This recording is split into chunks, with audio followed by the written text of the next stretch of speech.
terbesar dan mulia, ajaib semua perbuatanmu. Kau terbesar dan mulia, biarlah semua memujimu.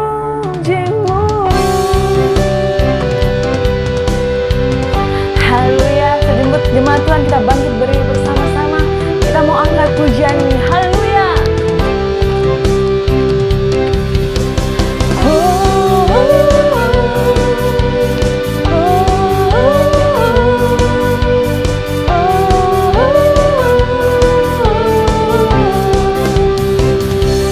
Segenap hati aku memuji, segenap jiwa aku bernyanyi, karena Roh-Mu ada dalamku, Tuhan. Ku angkat tanganku memuji, ku angkat suara dan bernyanyi, karena Roh-Mu ada dalamku, Tuhan. Mari menerima muji, ungkapkan sukacita di hati. Kau terbesar dan mulia, ajaib semua perbuatanmu. Kau terbesar dan mulia, biarlah semua memujimu. Haleluya, biarlah semua memujimu Tuhan. Haleluya. Sekali lagi kita angkat pujian ini, katakan, segenap hati aku memuji, segenap jiwa aku bernyanyi, karena Roh-Mu ada dalamku, Tuhan. Ku angkat tanganku memuji, ku angkat suara dan bernyanyi, karena Roh-Mu ada dalamku, Tuhan. Mari menerima muji, ungkapkan sukacita di hati. Kau terbesar dan mulia, ajaib semua perbuatanmu. Kau terbesar dan mulia, biarlah semua memujimu. Haleluya, biarlah semua memujimu.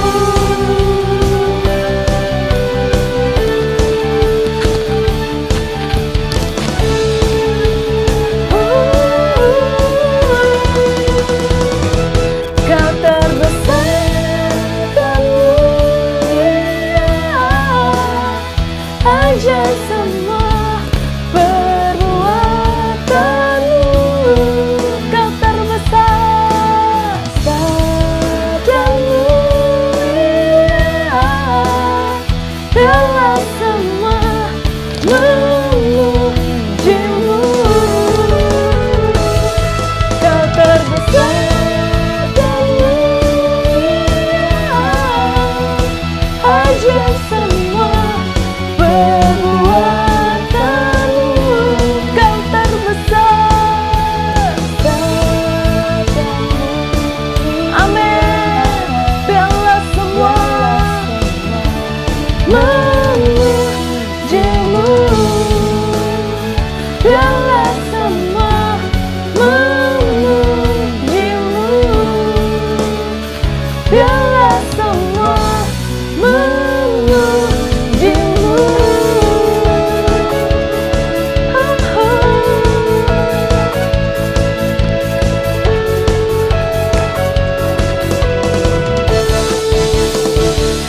Haleluya, berikan sorak-sorai bagi Tuhan kita. Dia Tuhan yang dahsyat, Dia Tuhan yang agung, Dia Tuhan yang layak untuk kita tinggikan. Amin. Haleluya.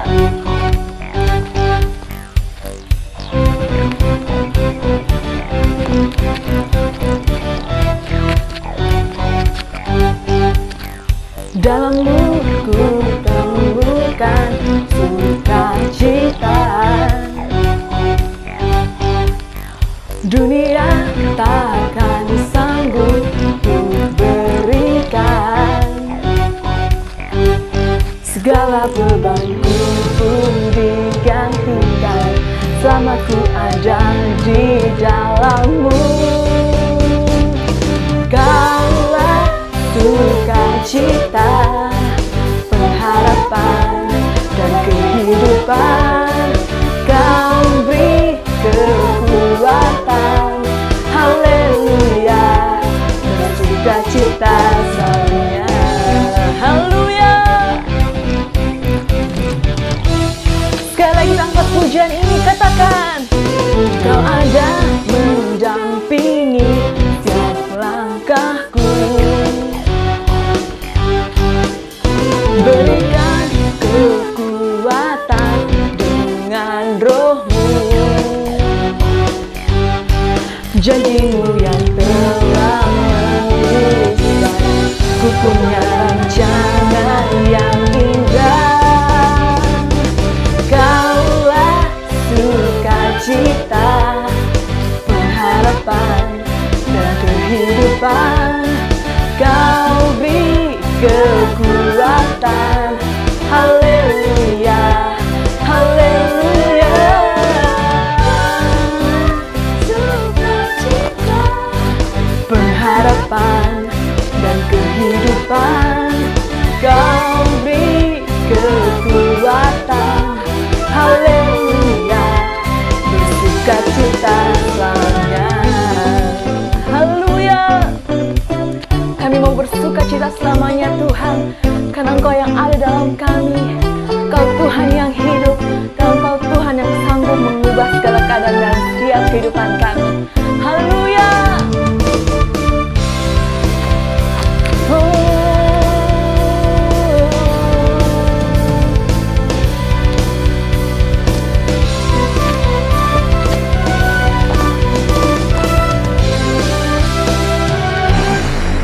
Kaulah sukacita, pengharapan dan kehidupan. Kau beri kekuatan, haleluya, haleluya. Sukacita, pengharapan dan kehidupan.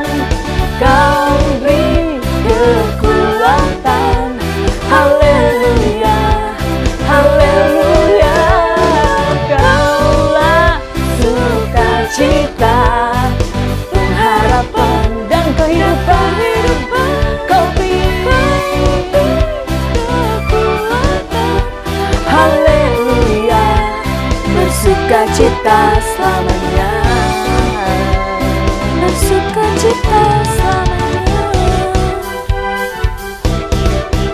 Haleluya. Haleluya, berikan sorak-sorai bagi Tuhan kita. Haleluya.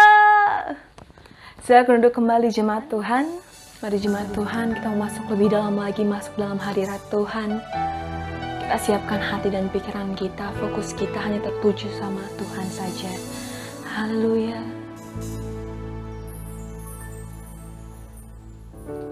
Saat ku menyembah-Mu, Roh-Mu bekerja.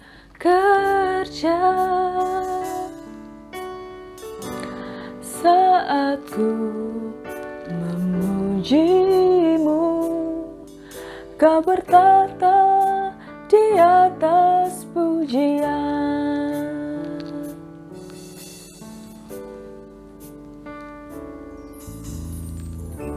Saat ku menyembah-Mu,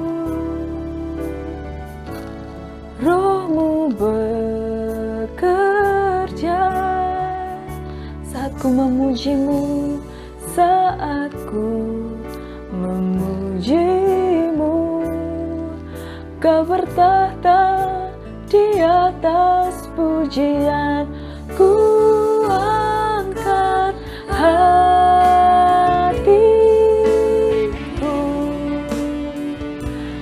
ku pandang kekudusan-Mu.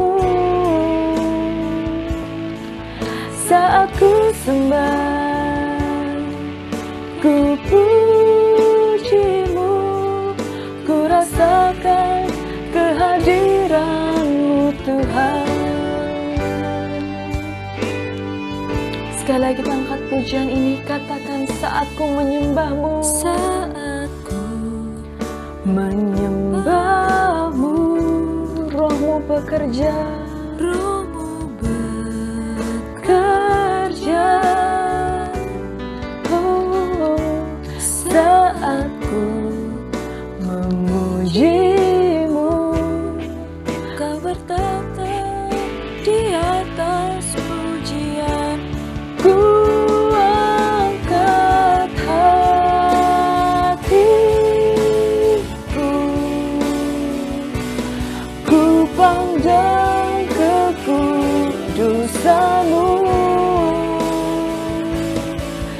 Saat ku sembah, ku puji-Mu, ku rasakan kehadiran-Mu Tuhan.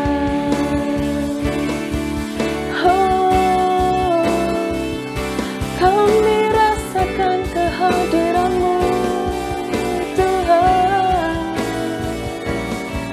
Haleluya. Ku angkat hatiku, ku pandang kekudusan-Mu. Saat ku sembah, ku puji-Mu, kehadiran-Mu Tuhan. Ku angkat hatiku, ku pandang kekudusan-Mu. Saat ku sembah, ku puji-Mu, ku rasakan kehadiran-Mu Tuhan. Ku rasakan kehadiran-Mu Tuhan. Ku rasakan kehadiran-Mu Tuhan.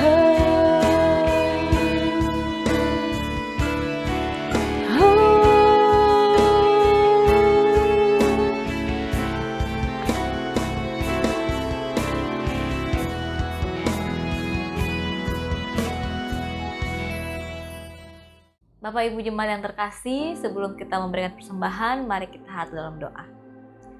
Tuhan Bapa dalam surga, mengucap syukur buat semua kebaikan-Mu yang boleh kita rasakan sepanjang hari, sepanjang minggu berjalan, dan dalam semua aspek kehidupan kami Bapa. Kami tahu Engkau Tuhan yang setia, Engkau Tuhan yang tidak pernah meninggalkan kami ya Bapa. Bapa, pada saat pagi hari ini Tuhan, kami anak-anak-Mu ingin memberikan sebagian dari apa yang telah Engkau berikan kepada kami Bapa.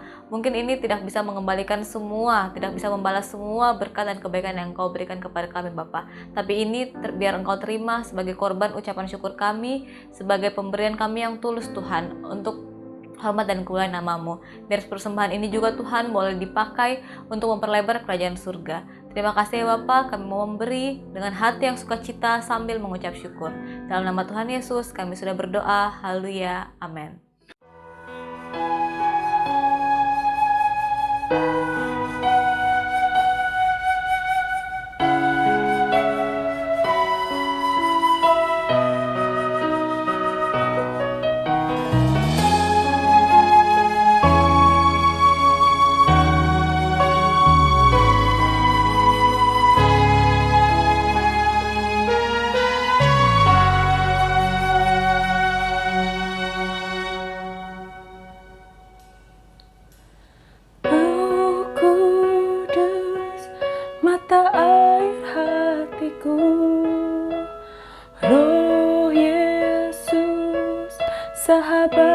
sejatiku, sumber kasih, sukacita, damai sejahtera, panjang sabar dan lemah lembut, murah hati, baik dan setia, kekang suci di dagingku, terus pimpin aku.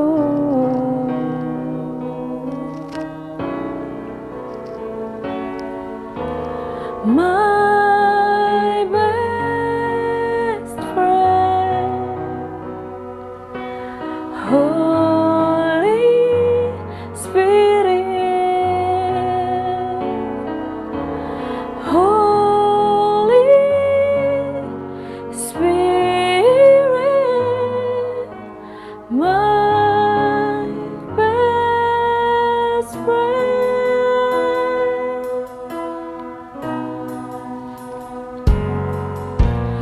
Patiently, you will always wait for me. You're so kind, so good and faithful too. Beat and bridle in my flesh gently. Lead me to you.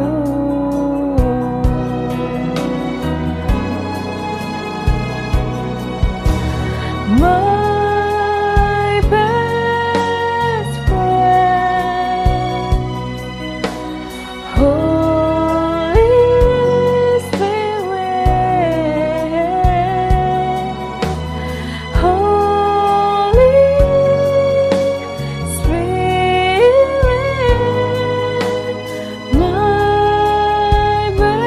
my best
Puji Tuhan Bapak Ibu, kita sudah memuji Tuhan, kita akan mendengarkan kebenaran firman Tuhan. Mari kita berdoa. Terima kasih Bapa, kami sudah memuji memuliakan Engkau, tiba saatnya kami akan mendengarkan kebenaran firman Tuhan. Biar kiranya Tuhan lengkapi kami, Kau pakai hamba-Mu yang akan menjadi saluran berkat hari ini Tuhan. Biar kiranya apa yang kami pelajari hari ini, kami dapat mengerti, memahami, dan akhirnya kami mempraktekannya dalam kehidupan kami. Terima kasih Bapa, segala puji bagi namamu. Kami siap mendengar firman Tuhan, hanya dalam nama Yesus Kristus Tuhan. Haleluya. Amin. Puji Tuhan Bapak Ibu, Saudara kasih dalam Tuhan. Hari ini saya mengajak saudara untuk membaca firman Tuhan di dalam Markus pasal 4 ayat yang ke-35 sampai ayat yang ke-41. Markus 4 ayat 35 sampai 41. Demikian firman Tuhan. Pada hari itu, waktu hari sudah petang, Yesus berkata kepada mereka, "Marilah kita bertolak ke seberang." Mereka meninggalkan orang banyak itu lalu bertolak dan membawa Yesus beserta dengan mereka dalam perahu di mana Yesus telah duduk dan perahu-perahu lain juga menyertai dia. Lalu mengamuklah taufan yang sangat dahsyat dan ombak menyembur masuk ke dalam perahu, sehingga perahu itu mulai penuh dengan air. Pada waktu itu Yesus sedang tidur di buritan di sebuah tilam, maka murid-muridnya membangunkan dia dan berkata kepadanya, "Guru, engkau tidak peduli kalau kita binasa?" Ia pun bangun menghardik angin itu dan berkata kepada danau itu, "Diam, tenanglah." Lalu angin itu reda dan danau itu menjadi teduh sekali. Lalu ia berkata kepada mereka, "Mengapa kamu begitu takut? Mengapa kamu tidak percaya?" Mereka menjadi sangat takut dan berkata seorang kepada yang lain, "Siapa gerangan orang ini sehingga angin dan danau pun taat kepadanya?" Bapak Ibu Saudara kasih dalam Tuhan, tema firman Tuhan hari ini kuat menghadapi goncangan. Kita sudah membaca firman Tuhan, dikatakan pada hari itu, waktu hari sudah petang, Yesus berkata kepada mereka, "Marilah kita bertolak ke seberang." Yesus mengajak murid-murid untuk naik perahu dan menyeberangi danau untuk pergi ke seberang. Dan ternyata di dalam perjalanan saudara terjadi hal yang mereka tidak inginkan.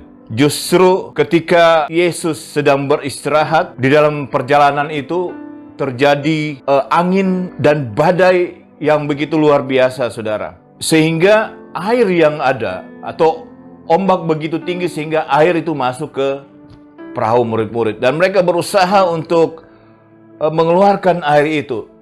Mereka berusaha untuk mempertahankan perahu itu jangan sampai perahu itu tenggelam. Dalam kondisi yang panik, murid-murid sudah berusaha begitu rupa, tapi apa yang terjadi? Mereka tidak mampu dan akhirnya mereka membangunkan Yesus. Dan mereka katakan, "Guru, engkau tidak peduli kalau kita binasa." Lalu kita lihat bahwa akhirnya Yesus bangun dan menghardik angin itu dan berkata kepada danau itu, "Diam, tenanglah." Dan kita melihat akhirnya danau itu tenang mengikuti perintah Tuhan Yesus. Dan apa yang terjadi saudara, mungkin mereka tidak menyangka apa yang Yesus katakan kepada mereka, "Mengapa kamu begitu takut? Mengapa kamu tidak percaya?" Saudara kasih dalam Tuhan, satu pukulan berat bagi murid-murid pada saat itu. Justru ketika Yesus mengatakan demikian, mereka justru menjadi sangat takut, kata firman Tuhan. Lalu mulai bicara satu dengan yang lain. Mereka katakan, "Siapa gerangan orang ini sehingga angin dan danau pun taat kepadanya?" Nah, rupanya juga murid-murid belum mengerti atau belum memahami, belum mengenal begitu dekat siapa pemimpin mereka. Sehingga ketika peristiwa terjadi, mereka kasak kusuk bertanya satu dengan yang lain, "Siapa gerangan orang ini?" Nah, ini yang menjadi pertanyaan juga bagi kita. Ya, sejauh mereka mengiring Tuhan, ternyata mereka tidak mengenal pemimpin mereka. Tetapi kita bukan berbicara tentang pemimpin. Kita akan berbicara tentang peristiwa yang terjadi, saudara kesalahan Tuhan. Nah, mereka mengalami goncangan. Nah, setiap kita pasti pernah mengalami yang namanya goncangan dalam kehidupan kita. Saudara, entah itu goncangan apa? Masalah ekonomi, sakit penyakit, atau masalah goncangan rumah tangga, pekerjaan, usaha, dan lain sebagainya, saudara. Bapak Ibu, paling tidak ada 4 yang kita ketahui mengenai goncangan yang bisa kita catat hari ini. Yang pertama kita tahu itu mengalami goncangan saat terjadi di mana sering kita mendengar ada gempa bumi, terjadi tanah longsor, tsunami dan lain sebagainya. Kita sebut itu sebagai bencana alam. Itu goncangan-goncangan yang dicatat. Dan yang kedua ada yang namanya goncangan ekonomi. Nah, kita tahu sekarang juga bahwa akibat pandemi COVID-19 ini mempengaruhi juga perekonomian, terjadi goncangan. Ya, secara global ya, saya boleh katakan demikian karena virus pandemi ini bukan hanya terjadi di Indonesia tetapi terjadi juga di negara-negara yang lain. Bahkan hampir semua negara mengalami hal yang demikian, saudara.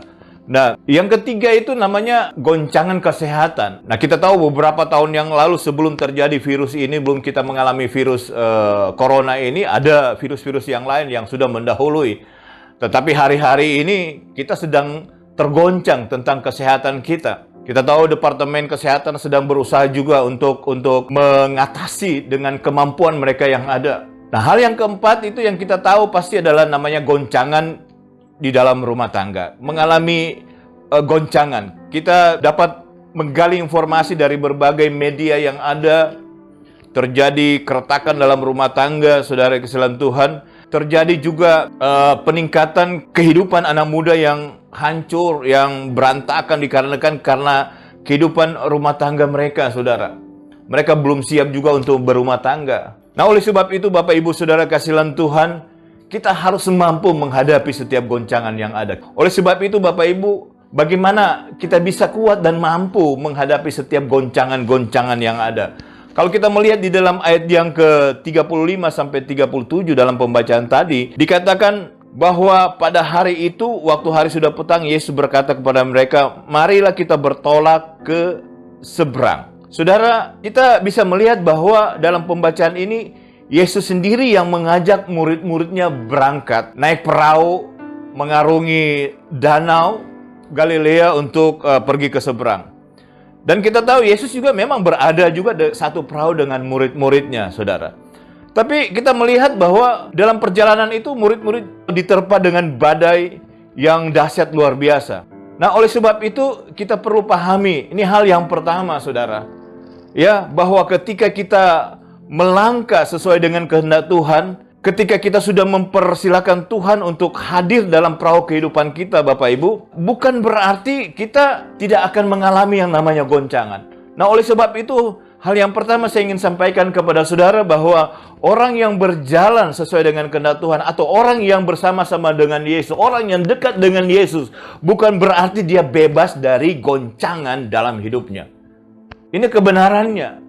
Bukan berarti kita dekat dengan Tuhan, kita tidak akan mengalami yang namanya goncangan dalam kehidupan.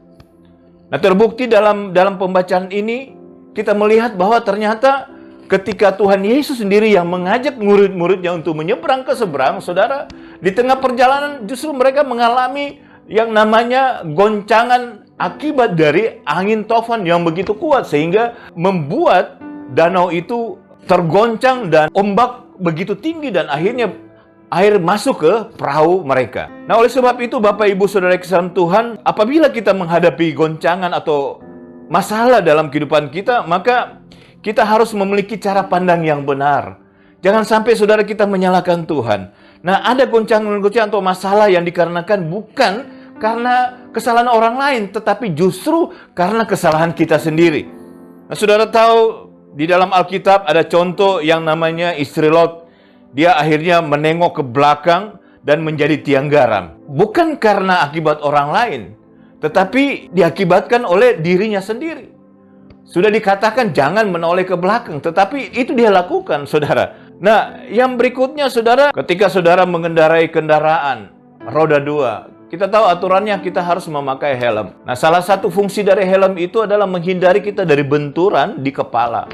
Dan ketika kita tidak memakai helm dan akhirnya dalam perjalanan kita ada terjadi atau ada insiden dan akhirnya kita jatuh, saudara, dan mengakibatkan ada benturan di kepala kita dan mungkin kondisi kita mungkin parah, saudara. Nah, ini saya mau katakan ini bukan karena orang lain, ini karena kesalahan kita. Akhirnya masalah terjadi dalam kehidupan kita karena kita sendiri, saudara. Nah, seandainya kita memakai helm sesuai dengan aturan yang ada, ya, ketika ada insiden, saudara, minimal ada tidak begitu parah kondisi yang kita hadapi ketika ada benturan. Karena memang fungsi daripada helm itu melindungi kepala kita. Terjadi hal-hal yang tidak kita inginkan, saudara. Nah, ini contoh-contoh yang harus kita pikirkan bersama. Kita harus punya cara pandang yang memiliki cara pandang yang benar dalam melihat setiap masalah, setiap goncangan dalam hidup kita. Nah, ada juga saudara kasihan Tuhan goncangan atau masalah yang terjadi karena Tuhan mau memakai kita menjadi alat kemuliaan-Nya. Kadang-kala Tuhan izinkan itu terjadi, saudara, karena Tuhan mau pakai kita. mungkin bisa menjadi saksi bagaimana Tuhan melakukan sesuatu yang luar biasa dalam kehidupan kita. Kita mengalami musibah, Tuhan izinkan, tetapi di dalam peristiwa itu, saudara, ada yang Tuhan lakukan, kerjakan, sehingga kita bisa bersaksi kepada orang, saudara, bahwa Tuhan menyertai kita. Tuhan tidak tinggalkan kita. Boleh saja itu terjadi. Tetapi kalau itu dalam izin Tuhan, saudara, Tuhan tidak memberikan kita pencobaan itu melewati kekuatan kemampuan kita. Kita tahu bahwa pencobaan-pencobaan itu yang Tuhan izinkan dalam kehidupan kita tidak melebihi kekuatan kita. Kata 1 Korintus pasal yang ke-10 ayat yang ke-13. Bahwa dia setia, ketika itu diizinkan, dia akan memberikan kita jalan keluar. Sehingga Alkitab katakan kita dapat menanggungnya. Ini luar biasa, saudara. Ya, saya pikir seberat apapun yang Tuhan izinkan, goncangan terjadi, persoalan terjadi dalam keluarga kita, dalam rumah tangga kita, atau dalam diri kita, saudara. Tetapi ketika Tuhan memberikan kita kemampuan untuk bisa menanggungnya, nah itu ada dahsyat luar biasa. Kita melihat di dalam Yohanes 9 ayat yang pertama, ada masalah, ada goncangan yang terjadi, itu karena Tuhan mau memakai kita menjadi alat kemuliaan-Nya. Dikatakan bahwa, dan ketika sedang lewat, dia melihat seorang buta sejak lahir. Dan para muridnya menanyai dia dengan berkata, "Rabi, siapakah yang berdosa, orang ini ataukah orang tuanya? Sehingga dia dilahirkan buta?" Ayat 3, Yesus menjawab, "Bukan orang ini atau orang tuanya berdosa, tetapi supaya pekerjaan-pekerjaan Elohim dapat dinyatakan di dalam dia." Di dalam terjemahan ILT, saudara, saya bacakan kepada saudara. Nah, saudara kasihan Tuhan, ini contoh, saudara. Seorang anak muda yang lahir buta. Itu bukan karena kehendak dia, kehendak orang tuanya. Tetapi ternyata Alkitab bicara di sini dalam ayat yang ketiga bahwa supaya pekerjaan-pekerjaan Tuhan itu dapat dinyatakan di dalam anak muda ini. Kalau tadi karena kesalahan kita. Tetapi ini karena memang Tuhan izinkan, saudara, untuk kemuliaan nama Tuhan. Tuhan bisa memakai dia menjadi alat kemuliaan-Nya. Nah, ada juga goncangan terjadi, saudara, untuk melatih kita, untuk memproses kita. Kalau dalam ayat yang ke-40 jelas, Yesus menegur murid-murid karena mereka tidak percaya.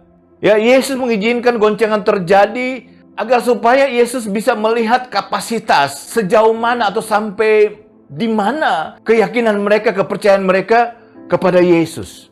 Dan ternyata ketika mereka mengalami goncangan, akhirnya terlihat sesungguhnya ternyata kepercayaan mereka batasnya hanya sampai di situ saja. Bahkan lebih parah lagi, terjadi perbincangan antara mereka. Sepertinya mereka tidak mengetahui siapa pemimpin mereka, siapa yang mengajak mereka, saudara. Nah, ini adalah goncangan yang terjadi karena Tuhan mau melatih. Sebenarnya Tuhan mau melihat, mau mengungkapkan, dan akhirnya terungkap dalam keadaan kita ketika kita mengalami masalah.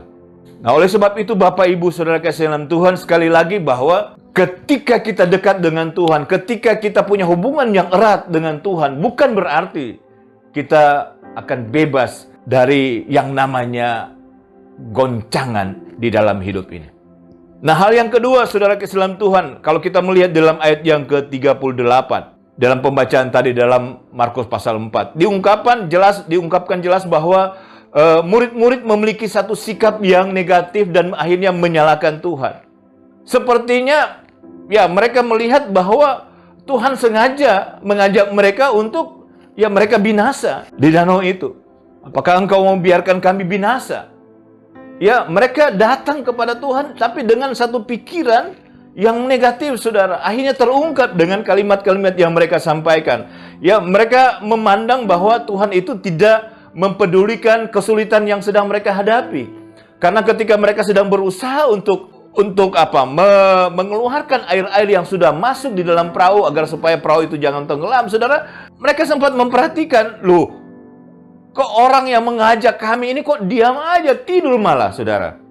Nah, bagaimana perasaan saudara dan saya mungkin ketika saudara juga mengalami hal yang sama? Nah, ini yang terjadi, saudara. Dan akhirnya Tuhan menegur mereka. Kita lihat. Jadi mereka punya sikap yang tidak benar. Sekali lagi poin yang kedua, milikilah sikap yang benar. Memandang setiap masalah persoalan yang kita hadapi, kita harus merespon itu dengan positif, Bapak Ibu. Di dalam kitab Kejadian kita melihat bahwa Adam pun bersikap hal yang sama. Punya pemikiran negatif ketika Tuhan bertanya kepadanya tentang mengapa ia memakan buah yang Tuhan larang. Saudara tahu bahwa ia dengan lantang menyalahkan Tuhan dan istrinya. Dia menyalahkan Tuhan karena Tuhan memberikan perempuan ini kepadanya, saudara. Jadi Adam tidak mau bertanggung jawab. Padahal sesungguhnya itu adalah tanggung jawab daripada Adam. Ya, sebagai seorang suami, kepala rumah tangga, kita sebagai seorang suami, seorang pria dalam rumah tangga, kita punya tanggung jawab, saudara. Apapun itu. Kalaupun akhirnya istri melakukan kesalahan atau anak-anak, itu adalah tanggung jawab kepala rumah tangga. Itu berarti kita tidak bisa mengatur, kita bisa memanage dengan baik keluarga kita. Kenapa bisa terjadi hal demikian? Kalau kita mengajarkan yang benar, tentu hal-hal yang benar ya akan mereka lakukan. Nah, oleh sebab itu, Bapak Ibu Saudara kesalahan Tuhan, milikilah sikap yang benar.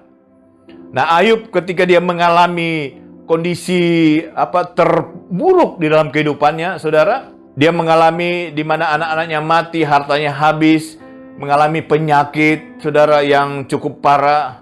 Ya, dalam pembacaan itu juga ada di mana istrinya mencomohnya. Namun, saudara, kita melihat respon atau sikap daripada Ayub ini, dia menunjukkan satu sikap yang positif menghadapi masalah kondisi yang ada. Saudara bisa baca di dalam kitab Ayub pasal yang kedua dan seterusnya. Nah, oleh sebab itu kita harus tetap memiliki sikap yang positif dalam setiap persoalan, masalah, goncangan yang terjadi ya di dalam kehidupan kita.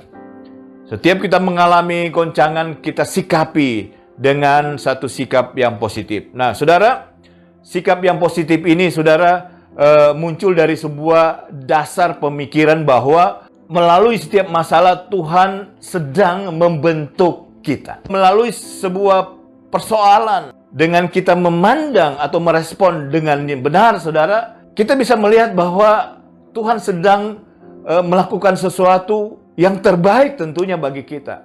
Tuhan izinkan itu terjadi karena Tuhan sedang memproses, membentuk kita menjadi satu pribadi yang kokoh kuat, sehingga kita kuat menghadapi goncangan. Lanjut kita melihat dalam ayat yang ke-39. Dikatakan bahwa ia pun bangun menghardik angin itu, dan berkata kepada danau itu, "Diam, tenanglah." Lalu angin itu reda dan danau itu menjadi teduh sekali. Saudara kesalahan Tuhan, hal yang ketiga, bahwa mari kita tanamkan dalam hati dan pikiran kita bahwa kuasa Tuhan itu tidak berubah, ya, dulu, sekarang, dan sampai selama-lamanya. Sebagaimana Ibrani katakan bahwa Yesus tidak berubah. Demikian juga dengan kuasanya, saudara. Kalau dia bisa melakukan hal-hal yang dahsyat luar biasa, mujizat bisa terjadi pada zaman Tuhan Yesus hidup. Demikian juga bukan berarti Tuhan Yesus sudah tidak ada di dunia ini dan dia tidak bisa melakukan apa-apa. Kita percaya Yesus yang kita percaya, Yesus yang kita sembah, Yesus yang menjadi Tuhan atas pelayanan kita sebagai hamba Tuhan. Saya percaya dia mampu mengatasi setiap masalah persoalan yang kita hadapi. Karena dia tidak akan membiarkan kita, saudara. Jadi, mari kita taruh dalam pikiran kita, di dalam hati kita, bahwa apapun yang terjadi, Yesus tidak berubah, kuasanya tidak berubah. Dari dulu, sekarang, sampai selama-lamanya. Haleluya. Nah, saudara kesalahan Tuhan, di dalam pembacaan ini kita bisa melihat bahwa kuasanya itu luar biasa. Dia hanya menghardik ya angin tofan itu, dan akhirnya angin tofan itu berhenti dan danau itu teduh, saudara. Didemonstrasikan kuasanya, sehingga murid-muridnya akhirnya terbuka matanya. Ya, selama ini mereka mengikuti Yesus. Ya, ada pengalaman-pengalaman mungkin mereka hadapi dengan mujizat-mujizat yang terjadi. Tetapi hari itu adalah hari yang luar biasa, saudara. Bahwa Tuhan ingin menunjukkan kepada mereka di awal-awal pengiriman mereka kepada Tuhan, bahwa, "Hei murid-muridku, engkau mengikuti aku itu tidak akan sia-sia. Ya, aku bisa membela kamu, aku bisa menolong kamu, aku bisa mengatasi masalah yang ada. Tetapi mungkin Hari ini engkau lagi diuji. Keyakinanmu, kepercayaanmu, apa memang betul engkau sungguh-sungguh percaya kepadaku atau tidak? Nah, ini yang terjadi, saudara. Ya, apa yang menjadi badai tofan di dalam hidup saudara? Apa yang menjadi penyebab terjadinya goncangan di dalam kehidupan saudara? Ya, mungkin kita sedang mengalami goncangan ekonomi, penyakit yang seperti tadi saya katakan, di dalam rumah tangga, di dalam bisnis kita, pekerjaan kita, Bapak Ibu, dan mungkin ada hal-hal yang lain. Nah, melalui bagian ini mari kita belajar. Ya, kita taruh dalam pikiran kita taruh dalam hati kita bahwa Dia, Yesus, tidak berubah. Kuasanya juga tidak berubah. Dari dulu, sekarang, dan sampai selama-lamanya. Haleluya. Dalam 1 Korintus pasal 2 ayat yang ke-9 dikatakan, demikianlah firman Tuhan, apa yang tidak pernah dilihat oleh mata, apa yang tidak pernah didengar dengan telinga, apa yang tidak pernah timbul dalam hati, itu disediakan. Alkitab katakan bagi mereka yang mengasihi Tuhan.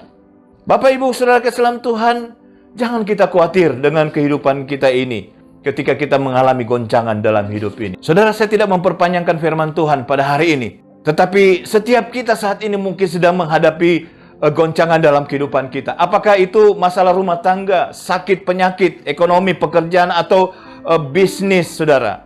Karena kondisi saat ini kita tahu ada banyak goncangan terjadi dalam rumah tangga karena mungkin suaminya di PHK, diberhentikan dari pekerjaan karena perusahaannya tutup. Untuk sementara ada beberapa perusahaan saya melihat tidak ada kegiatan-kegiatan. Bahkan pada hari Minggu kemarin ketika saya dalam perjalanan dari Makassar ke Jakarta, biasanya kami mampir ke Starbucks untuk ngopi, saudara. Tapi ketika saya menuju ke Starbucks, ternyata Starbucks-nya tutup. Dan ada beberapa tempat di mana yang biasanya kami mampir, tutup. Nah, bagaimana dengan karyawan yang ada? Berdampak kepada keluarga, istri, anak-anak. Bagaimana mereka bisa memenuhi kebutuhan mereka? Atau mungkin saat ini yang mendengar firman Tuhan mengalami masalah kesehatan. Karena terjadi goncangan kesehatan pada hari-hari ini. Mungkin saat ini saudara sedang menghadapi goncangan dalam kehidupan saudara. Apakah itu goncangan dalam rumah tangga saudara? Apakah itu masalah kesehatan saudara? Atau masalah pekerjaan atau bisnis dan usaha saudara. Tapi saya mau katakan agar saudara kuat menghadapi setiap goncangan dalam kehidupan ini, sadarilah bahwa orang yang berjalan dengan Tuhan, orang yang dekat dengan Tuhan, orang yang punya hubungan baik dengan Tuhan, punya hubungan intim dengan Tuhan, bukan berarti dia tidak akan mengalami goncangan dalam hidupnya. Kita harus pahami itu, saudara. Apa yang tidak pernah engkau lihat dengan mata, saya ulangi lagi. Firman Tuhan dalam 1 Korintus 2 ayat 9. Apa yang tidak pernah didengar dengan telinga, apa yang tidak pernah timbul dalam hati, disediakan bagi saudara dan saya yang mengasihi Dia. Tidak ada yang mustahil bagi Tuhan. Bahkan Yesus katakan, bagimu juga tidak ada yang mustahil. Shalom.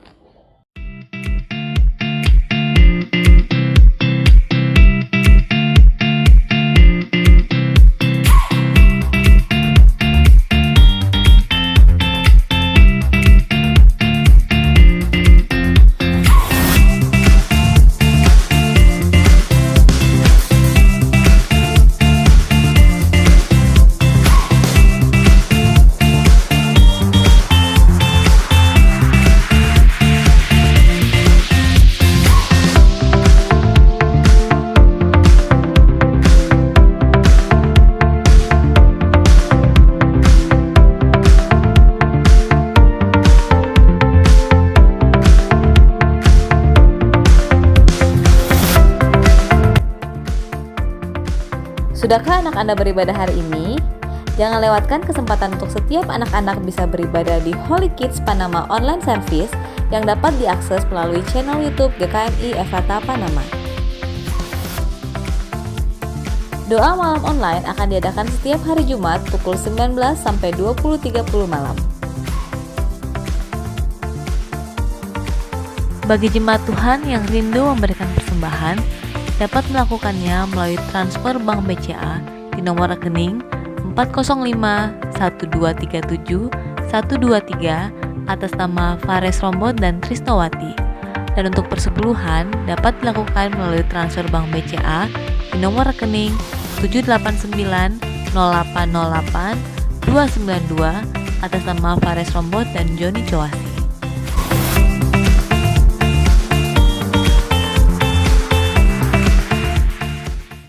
Puji Tuhan Bapak Ibu Saudara kasihan Tuhan, tiba saatnya kita akan mengakhiri ibadah pada saat ini. Mari kita bangkit berdiri dan kita berdoa. Segala puji hormat kemuliaan hanya bagimu Bapa di sorga, terima kasih. Kami boleh beribadah kepadamu Tuhan. Kami percaya ketika kami sungguh beribadah kepadamu, maka roti makanan kami diberkati oleh Tuhan. Air minuman kami diberkati oleh Tuhan, bahkan penyakit dilalukan dari antara kami. Segala puji syukur bagi namamu, hamba berdoa untuk seluruh dan jemaat Efrata Panama. Tuhan memberkati setiap kehidupan keluarga mereka masing-masing. Usaha pekerjaan mereka Tuhan, Tuhan memberkati. Pendidikan anak-anak mereka Tuhan memberkati. Terima kasih Bapa. Sehingga ada ucapan syukur di tengah-tengah keluarga dan semuanya untuk hormat kemuliaan nama Tuhan. Yang sakit disembuhkan, yang membutuhkan pertolongan ditolong dalam nama Tuhan Yesus Kristus. Yang lemah dikuatkan. Terima kasih Bapa. Ya syukur kami kepadamu. Hamba sudah berdoa mengucap syukur menutup ibadah saat ini. Haleluya. Mari Bapak Ibu, tadakan tanganmu, arahkan hatimu kepada Tuhan. Dan kita menerima berkat. Tuhan memberkatimu dan melindungi engkau. Tuhan menyinari engkau dengan wajahnya dan memberi engkau kasih karunia. Tuhan menghadapkan wajahnya kepadamu dan memberi engkau damai sejahtera. Oleh sebab itu, turun dan terimalah berkat anugerah damai sejahtera dari Bapa Yahweh di sorga. Cinta kasih sayang dari Tuhan kita Yesus Kristus, serta pertolongan pimpinan penyertaan Roh Kudus mulai hari ini sampai reka fajar hari Maranatha. Tuhan Yesus datang kembali menjemput para salehnya. Dalam berkat nama Yesus Kristus Tuhan kami sudah berdoa mengucap syukur, menerima berkat dan mengakhiri ibadah saat ini. Haleluya, semua yang percaya katakan amin.